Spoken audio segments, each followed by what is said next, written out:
Hey guys, and welcome to my channel. Today I'm going to tell you what it's like to be a remote developer in 2020 and what you can do to become one. So let's just dive right into the pros of being a remote developer. 1. It's easier than ever to become a remote developer. There are thousands of jobs online looking for quick projects or long-term work. Employers are no longer looking for in-house developers, they're looking for contracted remote developers because they're often cheaper, quicker, and they don't have to pay benefits. Number 2, you work on your own schedule. This is choosing to make money on your own time when you feel is more comfortable. You can work at day or night or around your family schedule or while you're hitting the like button for the YouTube algorithm. Number 3, you can set your hourly or your project rate. Typically when applying for a traditional job, they set the rate and you can't really deviate too much past where they set it. As a contractor, you can set your hourly or your project rate and they would either have to accept or decline it. And they're more likely to give you a higher hourly rate or a higher project rate just because they don't have to pay in-house developer fees such as benefits or transportation. And number 4, you can decide which stack you want to use. For most projects or jobs, in my own experience, I've noticed that the clients don't really know what tech they want to use. They just want their idea to come to fruition.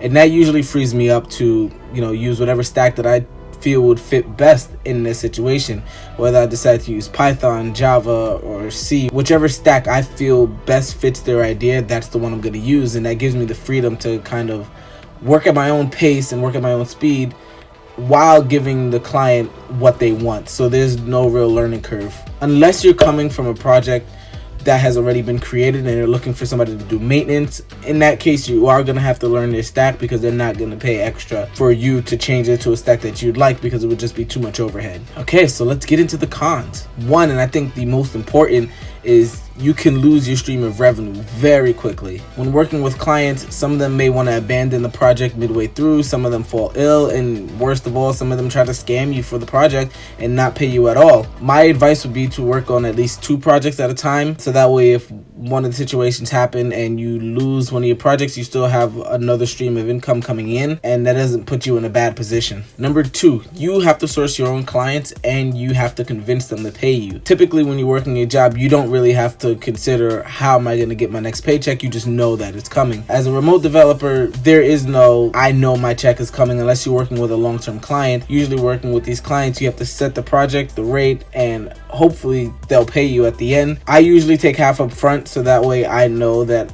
we both have some skin in the game.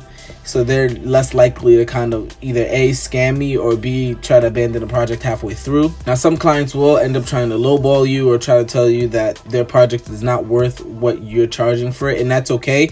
Those are the clients you don't want. Number 3, you spend too much time at home. Contrary to the other point of making your own schedule, if you're like me, you typically work on heavier workload projects, which take up a lot of your time, and I work on my desktop at home. I don't use my laptop because I need something that's more powerful, and that keeps me in my house for hours on end. There are some weeks where I don't leave the house at all. I would start working on Thursday and I wouldn't leave the house until next week Thursday. Some people try to mitigate this by, working at a local cafe shop, but like I said, I work on my desktop and unfortunately I don't leave the house. Number 4, your place of work is your place of relaxation. One of the hardest things about working remote, especially when you're working on your desktop most of the time, is that you don't have a separation in home life and work life. You're working while you're home and you're home while you're working. And sometimes the two gets mixed up. There is no separation there. And I know a lot of people like to have the separation. If you are going to be working on larger projects, which would require a desktop, but you also want that home life separation from work, this may not be the field for you. Maybe working in an office space or getting a co-working office somewhere might actually be best for you. Okay, so those are my pros and cons for being a remote developer. So now how can you become a remote developer?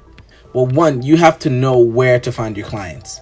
And that means going to the most popular platforms such as Upwork, TopTool, LinkedIn, Indeed, and even Facebook. I found a few clients through my friends on Facebook. So any platform really works where there are people who need projects done and you can make yourself stand out. And that takes us to point number 2, how to stand out. You need to create an online presence that's going to showcase your work and what you've been working on over the last few years.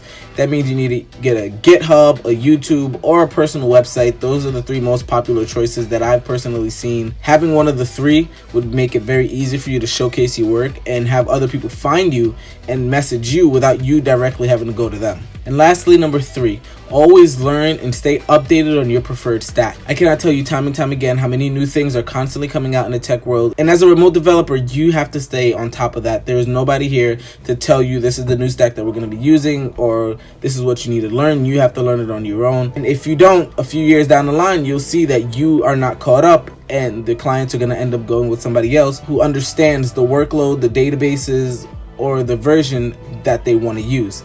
Not all clients will not understand what they want. Some of them will know exactly what they want from the developer.